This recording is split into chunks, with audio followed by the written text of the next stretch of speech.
this whole time it hasn't been recording. I'm gonna cry. No, it just stopped. Okay. It's their own fault. They distract me too much. Alright.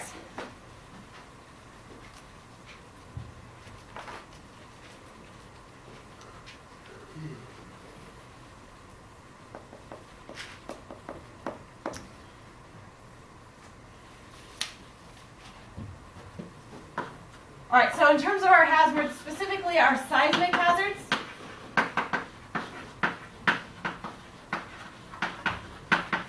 right, you cannot change that.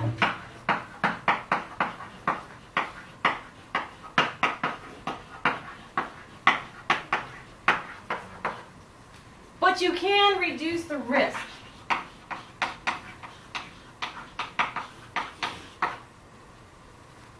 How do you guys think we would reduce risk? Better building? Right, so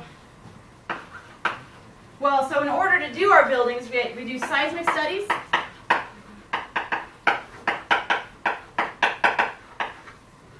So we know the recurrence interval, how large the earthquakes can be, what type of soils we have, right? Do our seismic studies. And then make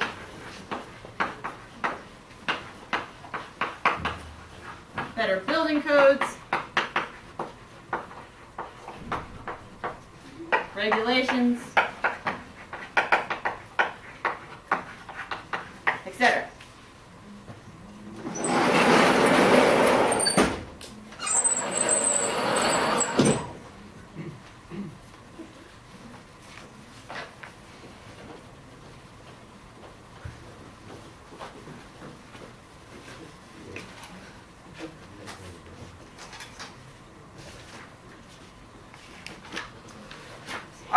And last but not least, a review of our Utah earthquakes. You guys should be getting fairly familiar with this.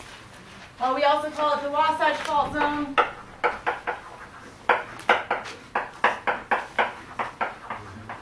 Or the Intermountain Seismic Belt.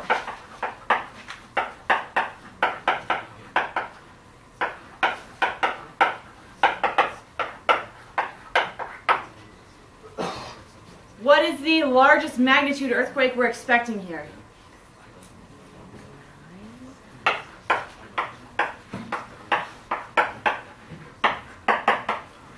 About a 7.5. And on average, about how often do these occur? About 125 to 350 or so years.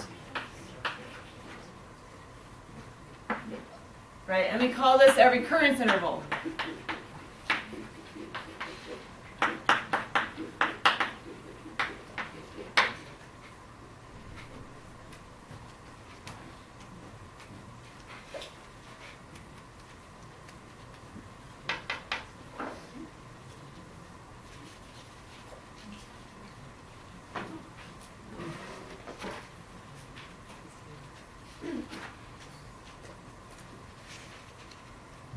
Is the Wasatch Fault a continuous line? No. No, we are made up of segments.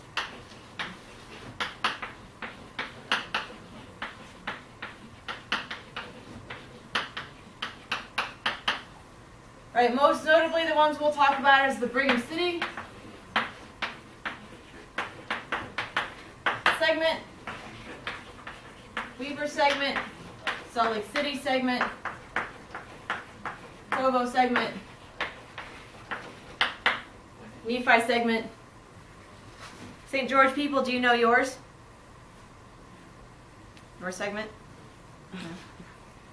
You're going to know it by Wednesday. Okay? Know it by Wednesday. In total, there are 10 segments.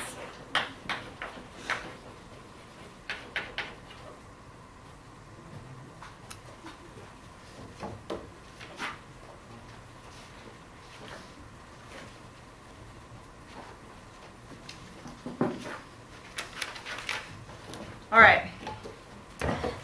So in the interest of time, I'll stop there. Does anybody have any specific questions? Yeah.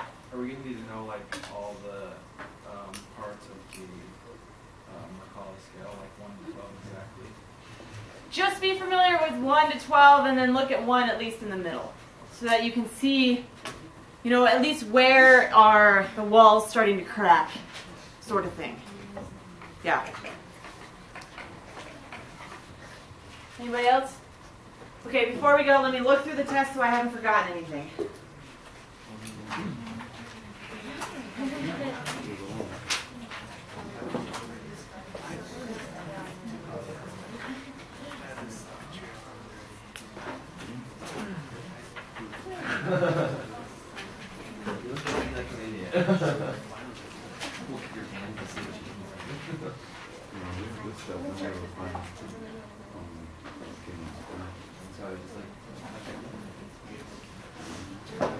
All right, you guys should know this based on the tearing the phone book in half, but what are the 3 stresses? 3 stresses that you can have at boundaries?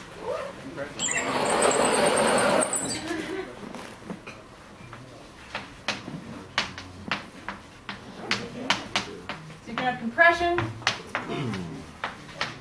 tension, and shear. Compression is pushed together. Tension is pull apart. And shear is sliding past. And again, as a review, these are stress. So these are external. Compared to strain, which is internal deformation.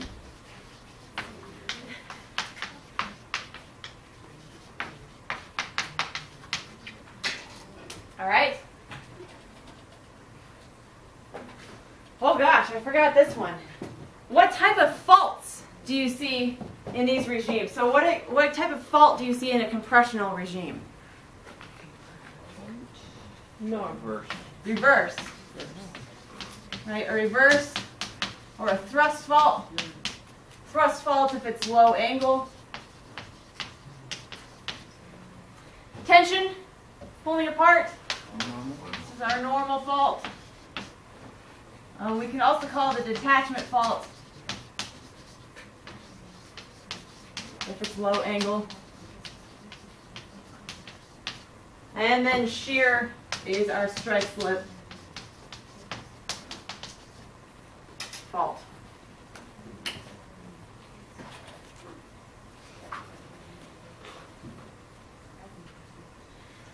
So in addition to defining these, be familiar with what the definition is. Right, so here, the hanging wall, well, let me draw it right, yeah.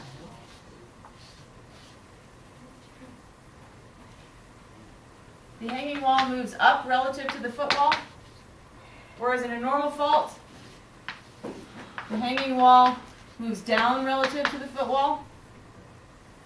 And then the strike slips are just going past each other. But hanging wall moves up relative to the footwall for your thrust fault or your reverse fault. Hanging wall moves down relative to your footwall for your normal fault. Look at the block diagrams associated with those.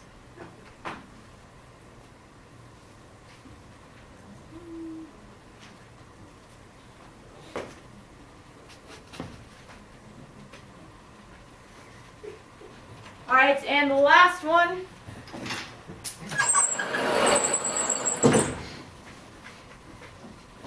In terms of deformation of the crust, we've got a couple things.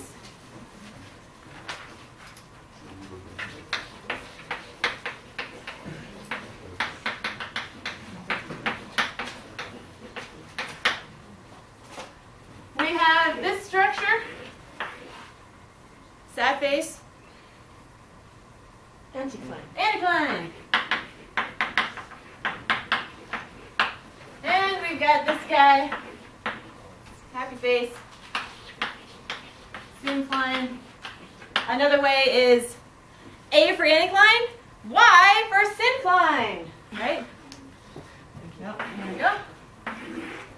excited to make the cheerleading team. And then when we have folds like this, right, we call this a monocline. Like the San Rafael swell. You just have one side.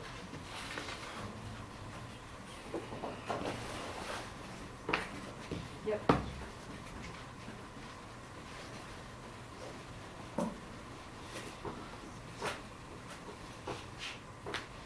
Okay. This review, as well as the presentations that you guys are going to give each other, will help solidify everything for your exam. If you have any questions, make sure to send me an email today, tomorrow morning, maybe before 8. Good luck, and I'll see you guys in a couple weeks. Good luck with your surgery. Thank you.